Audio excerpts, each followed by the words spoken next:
one of the greatest groups, potentially one of the greatest storylines in WWE history, feels like it's coming close now to an end. We've had it going on for well over 2.5 years. Of course, I'm talking about the Bloodline. The Bloodline, how should that storyline end? Is your video today here in SCW. Some fantasy booking will be involved as always, but before we go on how we end the storyline, we have to look at the brilliance of where it started. The storyline for me that can rival that of the Mega Powers exploding, rivals Austin McMahon. For me, in 2020, I did not in my wildest dreams believe that when Roman Reigns returned as a heel, that we'd get such a good run as we've had. The head of the table becoming Universal Champion within a week of returning has gone on to have nearly a 900-day reign at the time of recording. Will he make it to 1,000 days? Only time will tell. And of course, he was Universal Champion then. He's since gone on to become a double champion. Of course, the WWE Undisputed Universal Champion, winning the WWE Championship as well and holding that for a near full calendar year. From the family rivalry with Jey Uso to make him join the Bloodline as the right-hand man, to get Jimmy Uso in on the act as well. The Usos now becoming the longest reigning tag team champions in WWE history, surpassing the New Day's record in the process as well. We've had Sami Zayn, of course, being the locker room leader, wanting to get involved and saying he had the ties to talk to Roman Reigns, to talk to the Bloodline. That's where this all started. Of course, then getting with the Usos trying to get to Roman Reigns. Of course, it took a long time for him to even get past the Usos to talk to the Tribal Chief. And we mentioned the Tribal Chief, by the way. He's had some epic reigns, some epic matches throughout his time. He's always come through the odds. He's always had the odds in his favour as well, whether he's taken on the likes of Brock Lesnar, talk on John Cena.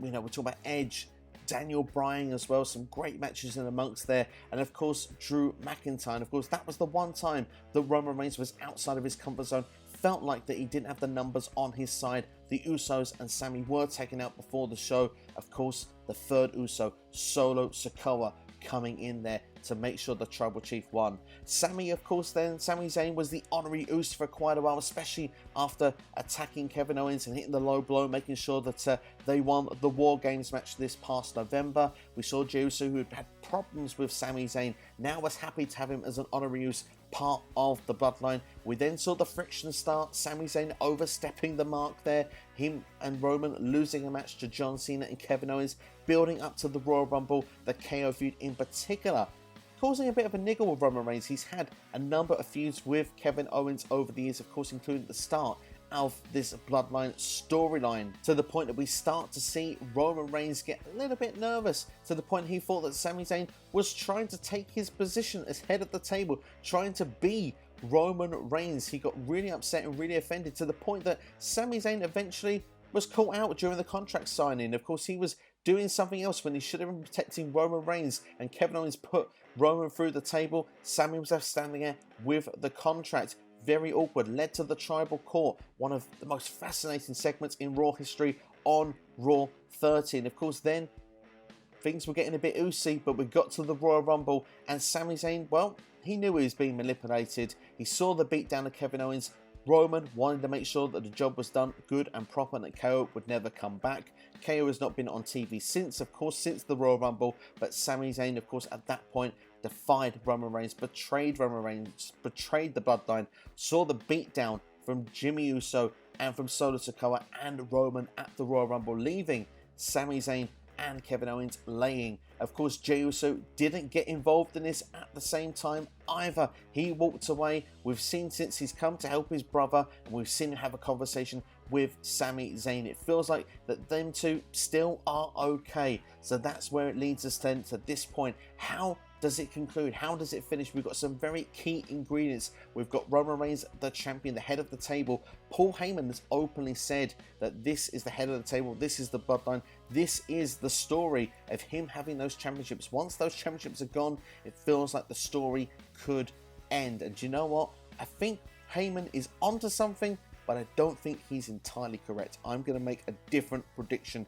in this video. Now, first and foremost, we have the Elimination Chamber. Roman Reigns should retain over Sami Zayn. Sami should be the hometown hero, should take Roman Reigns to the limit. This should not be a squash match. This shouldn't be 10 minutes. This should be a 25-minute classic where Sami has the hometown crowd eating out the palm of his hands. The emotion, the Sami's facial expressions have been absolutely glorious to see on WWE TV throughout the entirety of this storyline, but particularly in the last number of weeks. The doubt if he could beat Roman Reigns, confronting Cody Rhodes on Raw, seeing, you know, the betrayal of Roman Reigns at the Royal Rumble, which was like a Hollywood script in itself. But Sami should lose this match, and the reason should be Jey Uso, someone who has not been protecting the bloodline, someone who didn't get involved at the Royal Rumble, comes back and of course knows that Roman Reigns is his blood, is his family, and he should make sure that, well, the bloodline still remain champions. Blood is thicker than water.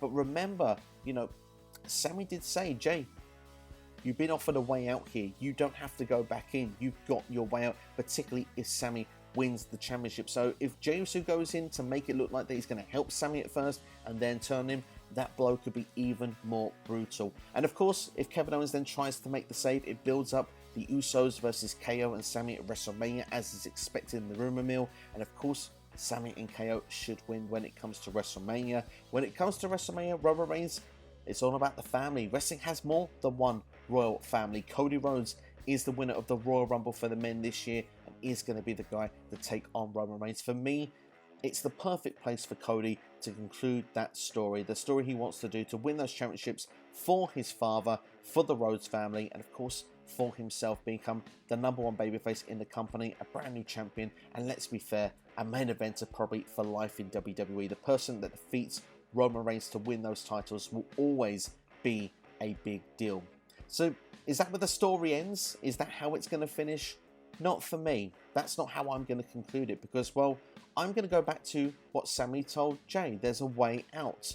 And I think Jey is probably thinking there is a way out. Remember, the confliction and the start of this story started with Roman and Jey back, was it Clash of Champions in 2020, where it began and went through Hell in a Cell as well.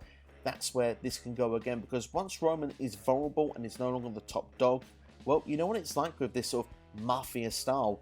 The inmates could be the ones that want to run the asylum. And Roman is a part-timer after all. I think that the Usos and Solo should beat down Roman Reigns on the following SmackDown, because no gold is left in the bloodline, and from that point onwards, it is Roman's direction, Roman's scheming, Roman's plans that have been there that have probably let the bloodline down. And of course, the Usos have also lost their championships, so they're going to be equally as upset. And like I say, Jey Uso has been that right-hand man to write Roman off TV, perhaps to redo a match at SummerSlam. What would it be, 3 years later?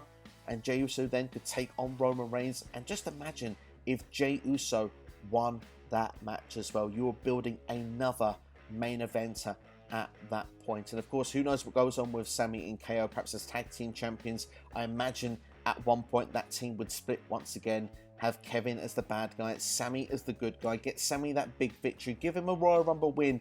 Who knows, maybe at WrestleMania 40, one of the big marquee matches for one of the World Championships could be Sami Zayn versus Jey Uso. But if Roman was to perhaps come back, maybe say Royal Rumble time, win against Jey Uso, maybe we could then build up to the true head of the table, Roman versus The Rock at WrestleMania 14. That is the real conclusions of the Bloodline storyline.